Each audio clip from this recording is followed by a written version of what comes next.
Hey everyone, this is Mike with BuzzTox. We're going to be going over Watchmen Episode 6, titled This Extraordinary Being.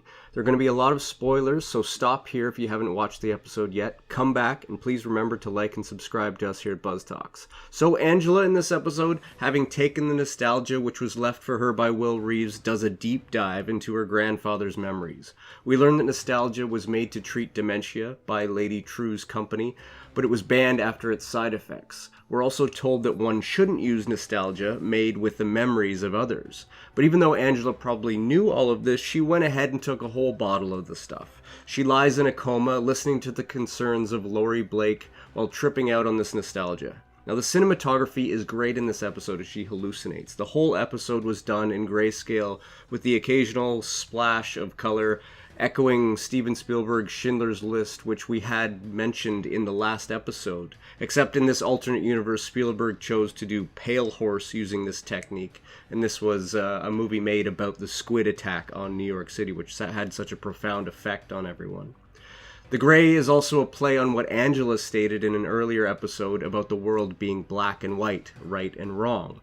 However, as we continue to go through this show, we learn that one of its main themes is to explore that much of our world is gray in its morality, and we need to have a nuanced understanding of people's perspective in order to understand right and wrong and their views on that. Now, many people noticed Will Reeves in the Hooded Justice colors of purple and red in this episode, and they guessed that that was going to be him as Hooded Justice. Now, some might be disappointed because Lindelof stated he wouldn't be messing much with Watchmen canon, but I for one enjoyed this bit of alteration to Alan Moore's original story. Moore was all about letting us make our own decisions, and he left it up to us to interpret in the book as to who Hooded Justice really was, hinting that he was the German strongman Rolf Mueller, and that he was killed, and that maybe the comedian did it.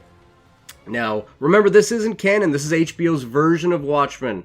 It's not Watchmen, and neither are the other comics that were written after the original Watchmen. There's only one Watchmen by Alan Moore. So if you don't like this one, make your own sequel up. So this episode was all about exploring the origin of Hooded Justice, his personal and generational trauma, and his transformation into his own manifestation of justice.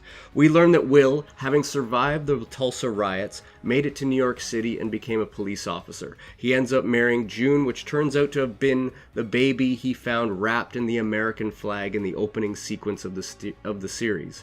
We get an idea from the year in that newsstand scene where the guy is reading Action Comics #1. This is the first Superman story, which came out in 1938. We know that in this Watchmen universe now, Superman is fictional, Kryptonians are fictional, which cancels out some people's wild theories that it was actually a Kryptonian who crashed on the Clark farm a few episodes back.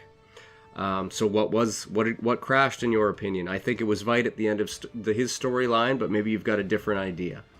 So Will suffers prejudice and disrespect from both the general public and his fellow officers, and he discovers that a vast conspiracy is occurring within the police department. It's infested with KKK members, and they refer to this group as the Cyclops. We saw a similar Cyclops symbol in that church scene in our last episode with Looking Glass and the 7th Cavalry, and I'm assuming that here the cavalry are familiar with the Cyclops group of the past, and they're using that symbol as one of their own now, as inspiration. Will is lynched by some of his co-workers. They cover him in a hood and he's hanged.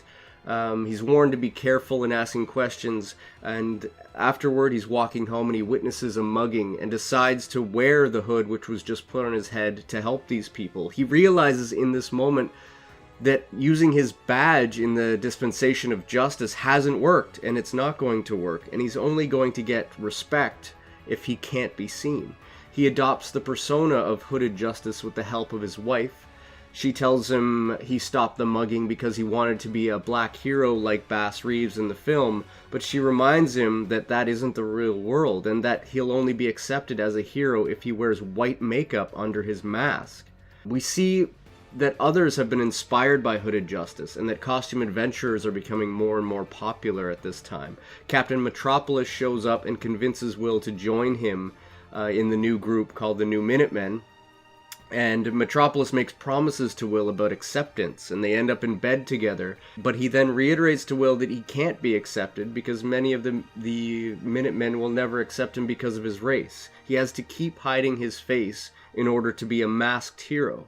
Now, we got to see the first public appearance of Hooded Justice in that market scene, which was sensationalized in the American Hero Story TV show within a show that we have going on.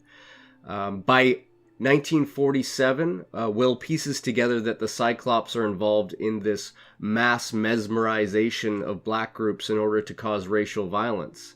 And the year I got from the theater marquee, which was showing the movie The Secret Life of Walter Mitty, it came out in 1947. Metropolis refuses to help Will with the Cyclops group, even though he has proof of what they're doing, showing that the Minutemen care more about corporate sponsorship and costume villains than they do Will's concerns about the KKK. We see the poster of Dollar Bill, which was in the 7th Cavalry hideout in Episode 1, being shown and displayed by the Minutemen proudly in this episode.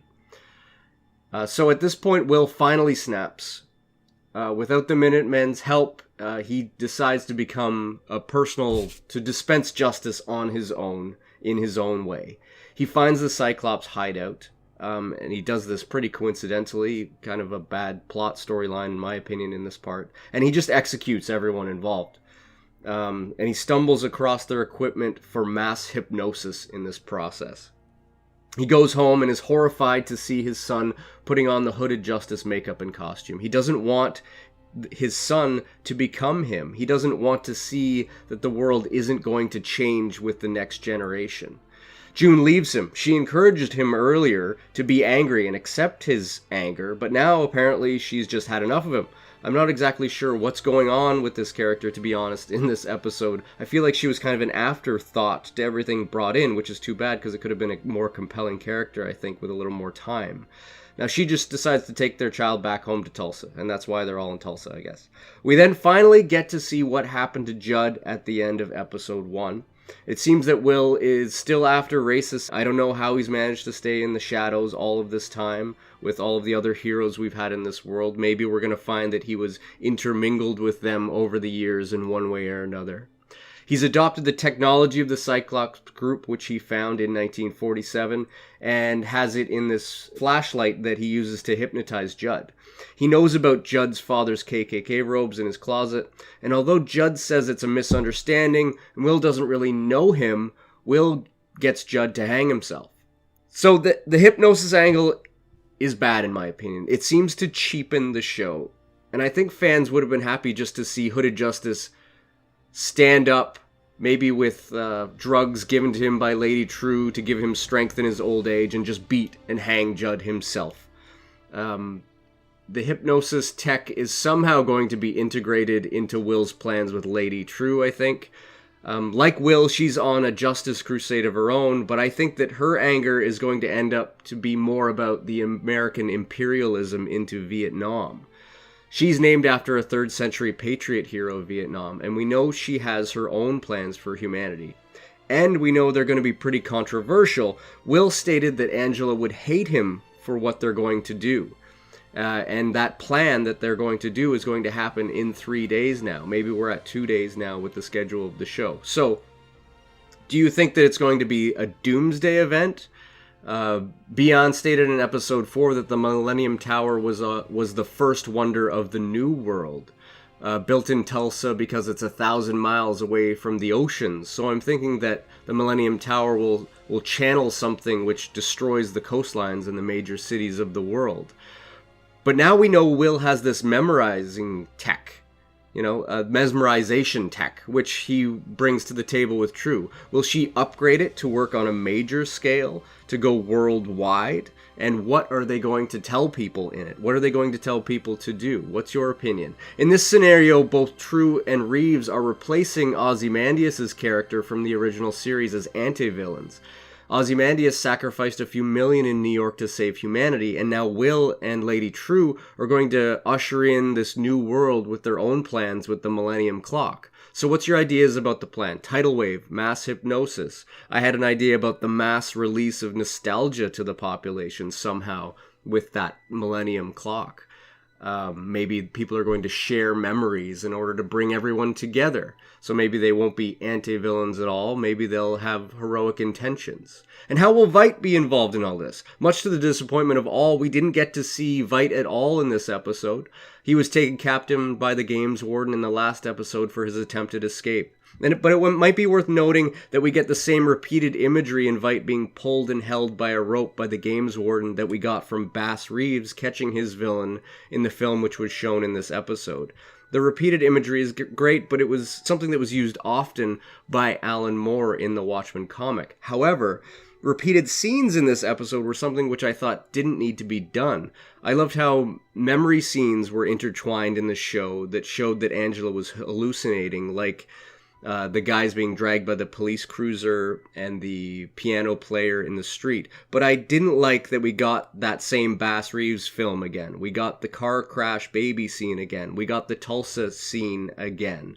It's kind of, I think it wasn't that long ago, and do they think that we're stupid as an audience that we don't remember, or we can't piece those together? They're making this great show with all of these clues hidden everywhere, but then they keep throwing these simple things at us like we weren't paying attention before, and I find that strange in this episode.